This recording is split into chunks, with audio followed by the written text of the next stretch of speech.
السلام علیکم، میرا نام عمر بن عبداللہ ہے۔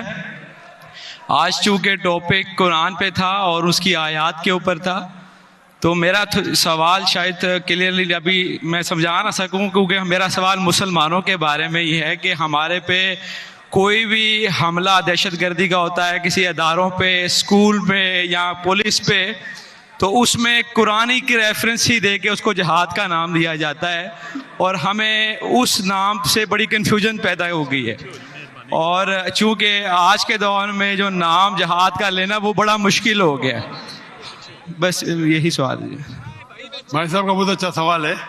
ہم دیکھتے ہیں کہ دہشت گردی کا حملہ ہوتا ہے کوئی اسکول پہ، کئی بے گناہ کا قتل ہوتا ہے، اور کہا جاتا ہے کہ یہ قرآن میں جہاد ہے۔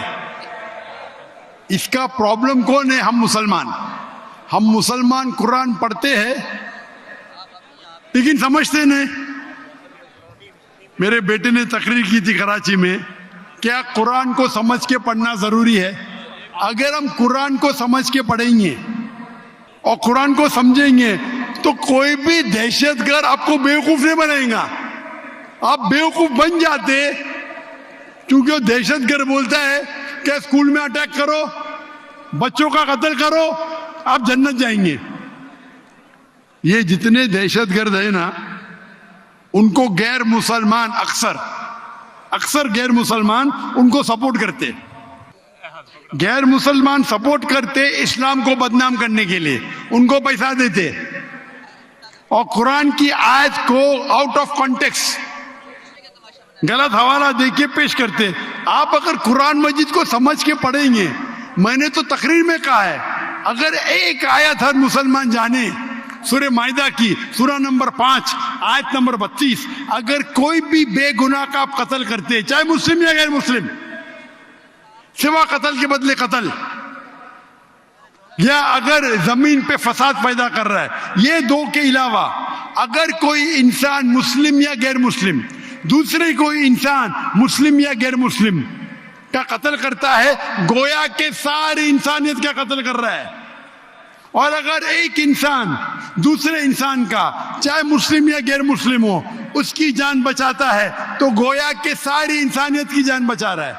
اگر یہ آیت آپ اپنے دماغ میں، ذہن میں رکھے تو کوئی بھی دہشت گرد آپ کو بیوقوف نہیں بنا سکتا ہے۔ غلطی کس کی؟ آپ کی۔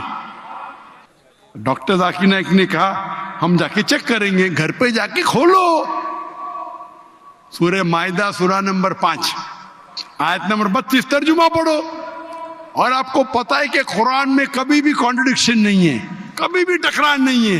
تو ایک آیت آپ کے دماغ میں آپ یاد کر لو، کوئی بھی دہشت گرد آپ کو بیوقوف نہیں بنا سکتا ہے۔ غلطی کس کی؟ آپ کی۔ یہ غیر مسلمان کیا کرتے ہیں؟ کچھ مسلمان کو بھڑکاتے ہیں اور کچھ قرآن کی آیت اور حدیث کو، آیت کو توڑ مروڑ کے پیش کرتے، اور وہ کیا کرتے؟ اپنے نوجوان مسلمان کو بھڑکاتے۔ اس پہ تقریر دی ہے میں نے، اس ٹیررزم و مسلم مونوپولی، ایک تقریر کی ہے میں نے، دہشت گرد اور جہاد اسلام کے پس منظر میں، دیکھیے آپ، اور ڈیٹیل میں آنسر دیا ہوں میں۔ غلطی ہماری ہے کہ ہم قرآن مجید کو سمجھ کے نہیں پڑھتے۔ قرآن مجید سمجھ کے پڑھیں گے تو کوئی بھی آپ کو بیوقوف نہیں بنائے گا۔